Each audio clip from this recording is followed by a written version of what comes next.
Welcome to another episode of pronunciation rendezvous with English with Ankur. ठीक है, फिर से आपका स्वागत है एक बार फिर। और आज हम फिर से एक बार प्रोनाउंसिएशन के कुछ चैलेंजेस जो हमने सीरीज शुरू की लास्ट एपिसोड में कि हम सेंटेंसेस का प्रोनाउंसिएशन देख रहे हैं, तो उन सेंटेंसेस को हम देखते हैं, ठीक है, सीखते हैं नए sentences. Let's understand, let's learn the new sentences, how to pronounce them, ताकि हमारा जो प्रोनाउंसिएशन है, जो हमारा बोलने का तरीका है, वो पहले बिल्कुल सही आ जाए। फिर हम रोजमर्रा की जिंदगी के सेंटेंसेस में आगे बढ़ेंगे, क्योंकि जब तक हमारा प्रोनाउंसिएशन का तरीका सही नहीं आएगा तब तक वो ये बहुत ही डिफिकल्ट होगा ना, कि हम एकदम से तो बोलना सीख नहीं सकते। Gradually you will pick up speaking. So इसलिए आपसे कह रहा हूं कि इसको ध्यान से देखिए इन एपिसोड्स को, और जो हम प्रोनाउंसिएशन सिखा रहे हैं उसको वैसे ही बोलने की कोशिश करिए जैसे बता रहे हैं। ठीक है, तो ये हैं आपके आज के सेंटेंसेस जिनको आपको बोलना सीखना है, जिनको आपको पहले बोलना है। ठीक है, क्योंकि इसमें रिसर्च करके मैंने वो सभी साउंड्स और वो सभी कॉम्बिनेशंस जो टफ माने जाते हैं उनको इंक्लूड किया है, ताकि मैं आपकी पहले जो टंग है, जो आपका बोलने का तरीका है, उसको सही बिल्कुल फिट करना चाहता हूँ, बिल्कुल अलाइन करना चाहता हूँ। Just like we have wheel aligning, उसी तरीके से टंग अलाइनिंग होनी चाहिए माइंड के साथ। और once it is done you can definitely learn the correct way of pronouncing. तो आइए देखते हैं आज के सेंटेंस। तो ये हैं आज के सेंटेंसेस। तो पहला सेंटेंस देखिए क्या लिखा हुआ है। It's time to buy lemonade for a dime. It's time to buy a lemonade. Lemonade क्या होता है? वो जो लेमन डालकर जो कोल्ड ड्रिंक बनता है ना, नींबू डालकर सोडे में, लेमनेड या शिकंजी हमारा Hindi word. So it's time to buy lemon, गर्मी आ ही रही है। It's time to buy lemonade for a dime. Dime means छोटा, बहुत थोड़ा सा रुपया। ठीक है, it's time to buy lemonade, lemonade, lemonade नहीं, lemonade for a dime. Next one, next क्या है देखिए। Oil soils डॉयलीज।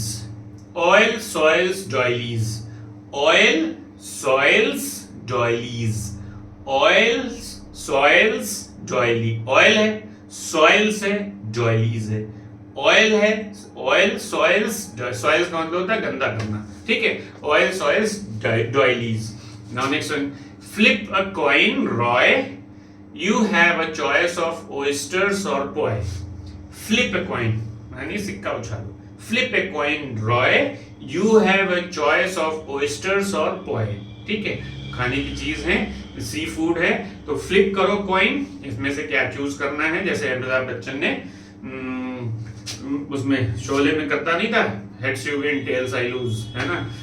तो दोनों ही सिक्के उसी के फेवर में थे। He was clever, he always saved his friend. तो फ्रेंडशिप हो तो जय और वीरू के जैसी। ठीक है, तो flip a coin Roy, you have a choice of oysters और पॉय। ठीक, नेक्स्ट देखिए। Sheep shears should be sharp. Sheep shears should be sharp. अब ये थोड़ा सा टफ है, क्योंकि शा शा शा शा एक साथ आ रहा है, तो पहले शा को सही करना है, उसके बाद ये सेंटेंस हम अच्छे से बोल पाएंगे। लेकिन जो बोल लेगा वो समझ लो बिल्कुल अच्छे प्रोनाउंसिएशन सीखने की तरफ बढ़ रहा है, उसके प्रोनाउंसिएशन साउंड हो रहे हैं, अच्छे हो रहे हैं। ठीक है, sheep shears should be sharp. Sheep shears should be sharp. Sheep shears should be शा है, sheep shears should be sharp. अभी हमने टंग ट्विस्टर्स नहीं दिए हैं, ये केवल एक ही तरीके का प्रोनाउंसिएशन है, सब में शा शा शा है। sheep shears should be sharp. तो अभी टंग ट्विस्टर्स नहीं, टंग ट्विस्टर्स तो तब आएंगे लास्ट में, जहां पर जब आप फ्लुएंट हो जाएंगे इंग्लिश बोलने में, तब। ठीक है, नेक्स्ट देखिए। At her leisure she used rose to camouflage her features. At her leisure she used rose to camouflage her features. camouflage क्या होता है? camouflage के जैसे वो आर्मी वाले नहीं होते हैं, जब वो लड़ाई पे जाते हैं तो वो पूरी, तो एक तो उनकी ग्रीन ब्लैक कलर की यूनिफॉर्म होती है, फिर वो चेहरे पे काली पोत लेते हैं, झाड़ लगा लेते हैं, झाड़ियों में बैठते हैं, उसको बोलते हैं camouflage. camouflage, camouflage, camouflage, camouflage, ऊ हल्का सा है, camouflage, camouflage. ठीक है, so at her leisure she used rose to camouflage her features. ठीक, now there is your cue, the curfew is due. There is your cue, the curfew is due. There is your due, the curfew is due. There is your cue, the curfew is due. तो ये थे sentences. एक बार फिर से देखते हैं. It's time to buy a lemonade for a dime. It's time to buy a lemonade for a dime. Coil soils doilies. Coil soils doilies. Flip a coin, Roy. You have a choice of oysters or poi. Flip a coin, Roy. You have a choice of oysters or poi. Sheep shears should be sharp. Sheep shears should be sharp. ये मत सोचिएगा कि थोड़ा सा tough they दिए शुरुआत में ही तो बोरियत हो रही है. नहीं, यही तो आपके प्रोनाउंसिएशन को सही करेंगे, यही तो आपके बोलने के आवाज को सही करेंगे, तभी तो आप एक्सपर्ट होंगे. जब आवाज सही हो जाएगी तो सेंटेंसेस भी बनने लगेंगे, माइंड उस तरह से ट्रेन हो जाएगी. At her leisure, she used straws to camouflage her features. And there is your cue, the curfew is due. There is your cue, the curfew is due. अब इसके बाद नेक्स्ट सेट ऑफ सेंटेंसेस देखते हैं, इसकी practice अच्छे से करिएगा. ठीक है, तो ये अब आ रहे हैं आपके लिए नेक्स्ट सेट ऑफ सेंटेंसेस. तो ये देखिए नेक्स्ट सेट ऑफ सेंटेंसेस क्या हैं. It was the students duty to deliver the Tuesday's newspaper. It was the student's duty to deliver the Tuesday's news. It was the student's duty to deliver. ठीक है, to deliver the Tuesday's newspaper. Next, he feels keen as he schemes and dreams. He feels keen as he schemes and dreams. He feels keen as he schemes and dreams. Next, much of the flood comes under the hutch. Much of the flood comes under the hutch. ठीक है, hutch means medium of communication. वैसे छोटा dog बोलते थे, जो Vodafone का पहले नाम नहीं था वही. तो much of the flood comes under the hutch. Next, boots and shoes lose newness soon.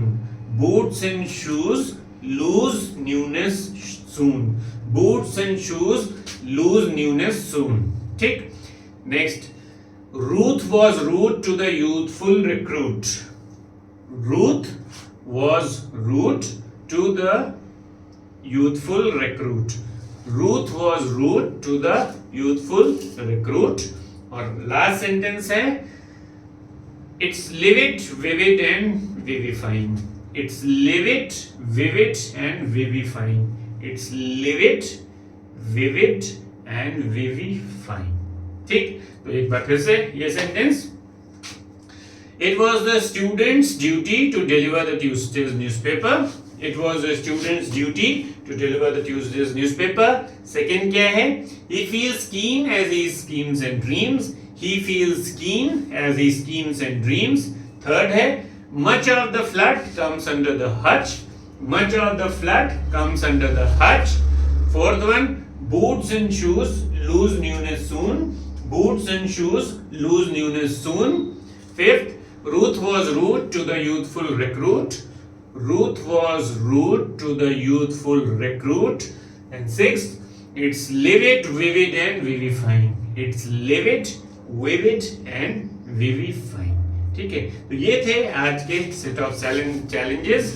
अभी तो बहुत सारे एपिसोड्स बाकी हैं, बहुत सारे सेंटेंसेस बाकी हैं. फिर ये एक बार सारे साउंड्स को क्लियर करने के बाद, सारे सेंटेंसेस समझाने के बाद फिर हम सीखेंगे क्या, फिर हम डे टू डे लाइफ के सेंटेंसेस सीखेंगे जो हमको रोज काम आते हैं. ठीक है, हम बहुत सारी बातें रोज करते हैं ना.